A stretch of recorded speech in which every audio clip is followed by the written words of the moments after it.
ശരിക്കും പറഞ്ഞാൽ രാഷ്ട്രീയക്കാരിൽ നിന്ന്, ജനപ്രതിനിധികളിൽ നിന്ന്, സാമൂഹ്യ സേവന പ്രവർത്തകരിൽ നിന്ന് എന്തൊക്കെ വ്യക്തിപരമായ നേട്ടങ്ങളാണ് നമുക്ക് കിട്ടുന്നത്, അല്ലെങ്കിൽ നാടിന് എന്തൊക്കെ നേട്ടങ്ങളാണ് കിട്ടുന്നതെന്ന് ചികഞ്ഞു പോയാൽ നമുക്കൊന്നും ഒരു കുന്തവും കിട്ടുന്നില്ല എന്ന് വേണമെങ്കിൽ പറയേണ്ടി വരും. ഒരു കാലത്ത് എനിക്ക് തോന്നുന്നു വിക്രമൻ സാറ് BJPയുടെ അഭിവാജ്യ ഘടകമായിരുന്നു, സംസ്ഥാന സെക്രട്ടറി എന്നുള്ള നിലയിലൊക്കെ പ്രവർത്തിച്ച വ്യക്തിയാണ്.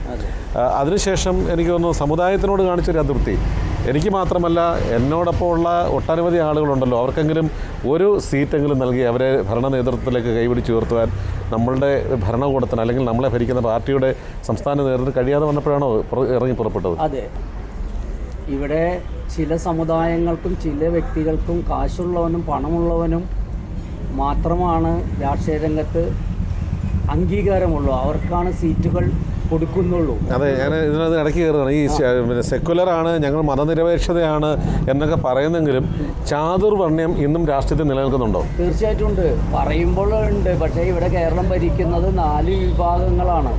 ചാതുർവർണ്ണത്തിൽ നിന്ന് കടന്നുകൊണ്ട് ഇവിടെ മുസ്ലിമുകളും ക്രിസ്ത്യാനികളും അതുപോലെ തന്നെ ഈഴവ നായർ വിഭാഗങ്ങൾ മാത്രമാണ് കേരളത്തിൽ ഭരിക്കുന്നത്.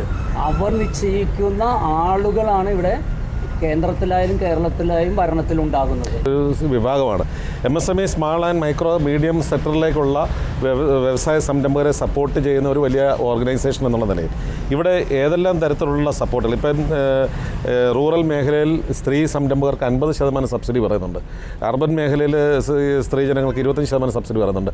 ഈ രീതിയിലൊക്കെയുള്ള സംവിധാനങ്ങൾ ഉണ്ടായിട്ടും എത്ര സംരംഭകർക്ക് ഇതിൻ്റെ സഹായങ്ങൾ ലഭിക്കുന്നുണ്ട്?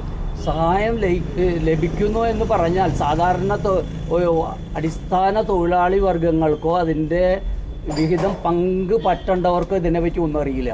അതായത് 100 പേരുണ്ടെങ്കിൽ 20 പേർക്കാണ് MSME എന്താണ്, NSIC എന്താണെന്ന്, അല്ലെങ്കിൽ ഖാദി കമ്മീഷൻ എന്താണ്, കെയർ കമ്മീഷൻ എന്താണ്, ഇവിടെയൊക്കെ ചെന്നാൽ എന്ത് തരത്തിലുള്ള തൊഴിൽ തുടങ്ങാനുള്ള സംരംഭങ്ങളും ജയ്സാർ പറഞ്ഞതുപോലെ 50% സ്ത്രീകൾക്കടി കൊടുക്കുന്നു, സബ്സിഡിയോടുകൂടി കാര്യങ്ങൾ ചെയ്യുന്നു, അല്ലെങ്കിൽ അത് കൊടുക്കാൻ തയ്യാറാണ് എന്നുള്ളത് ജനങ്ങളിൽ എത്തുന്നില്ല. ജനങ്ങളിൽ എത്തുകയും ജനങ്ങൾ അറിയുകയും ചെയ്താലല്ലേ ആ സംരംഭത്തിലേക്ക് ജനങ്ങളെ അന്വേഷിച്ചു വരികയും അതിന് സംരംഭകരാകാൻ തയ്യാറാവുകയും ചെയ്യുള്ളൂ. നമ്മുടെ ഭരണഘടന ആമുഖത്തിൽ പറഞ്ഞിരിക്കുന്ന രാഷ്ട്രീയ നീതിയും അവസര സമത്വവും ഭരണ പങ്കാളിത്തവും തുല്യനീതി മുകളിൽ പറഞ്ഞിരിക്കുന്ന തൊഴിലാളി കുടുംബങ്ങൾക്ക് ബോധപൂർവ്വം നിഷേധിച്ചുകൊണ്ട് കേരളത്തിലെ പ്രബല മുന്നണികൾ ഭരണഘടനയുടെ ആമുഖം വായിച്ച് ദൃഢപ്രതിജ്ഞ എടുത്ത് ഇന്ത്യൻ റിപ്പബ്ലിക്കിനെ കഴിഞ്ഞ 74 വർഷമായി വഞ്ചിച്ചുകൊണ്ടിരിക്കുന്നു.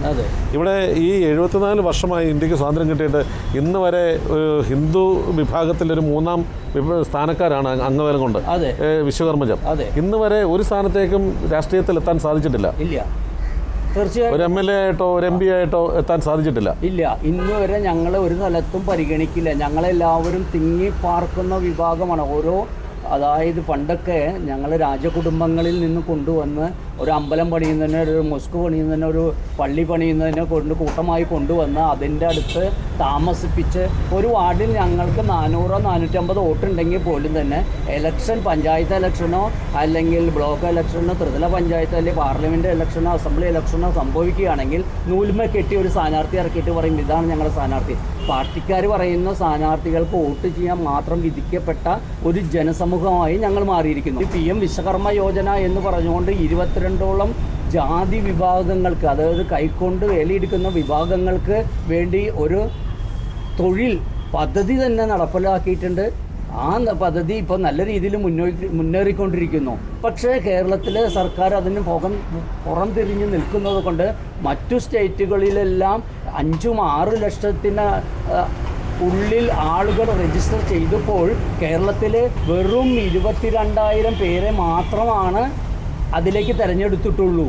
രജിസ്റ്റർ ചെയ്തിട്ടുള്ളവരെ ഓരോ കാരണം പറഞ്ഞുകൊണ്ട് അവർ പുറന്തള്ളുന്നു. ചെറിയ മൈന്യൂട്ടായ കാരണങ്ങൾ പറഞ്ഞുകൊണ്ട് നമ്മുടെ സർക്കാരുകൾ തള്ളിക്കളയുന്നു. അത് പ്രൊമോട്ട് ചെയ്യാൻ കേരളത്തിലെ തൊഴിലാളി പേര് പറഞ്ഞ് അധികാരത്തിൽ വന്ന സർക്കാർ ഇതുവരെ തയ്യാറായിട്ടില്ല. തീർച്ചയായിട്ടും എന്തായാലും ഒരു വലിയ ആശ്വാസം നമുക്ക് പകർന്നു നൽകുന്നത് ഹിന്ദുസ്ഥാൻ അവാം മോർച്ച NLP കൂട്ടുകെട്ട് കേരളത്തിൽ പ്രമുഖരുമായിട്ടുള്ള കക്ഷികളെക്കാൾ പ്രബലമായിട്ടുള്ളൊരു ഇടപെടൽ നടത്താനുള്ള സ്പേസ് നിങ്ങളുടെ മുന്നിൽ കിടപ്പുണ്ട്.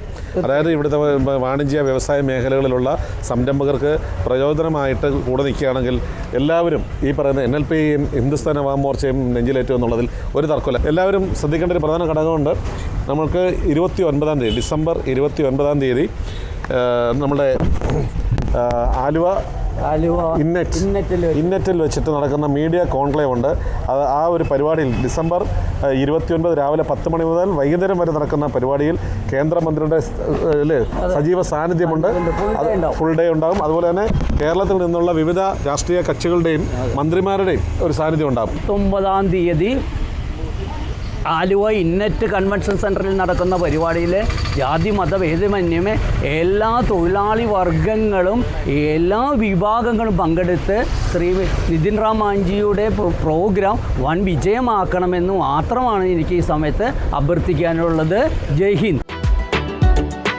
You are watching India's first NGO television, Malanadu TV India.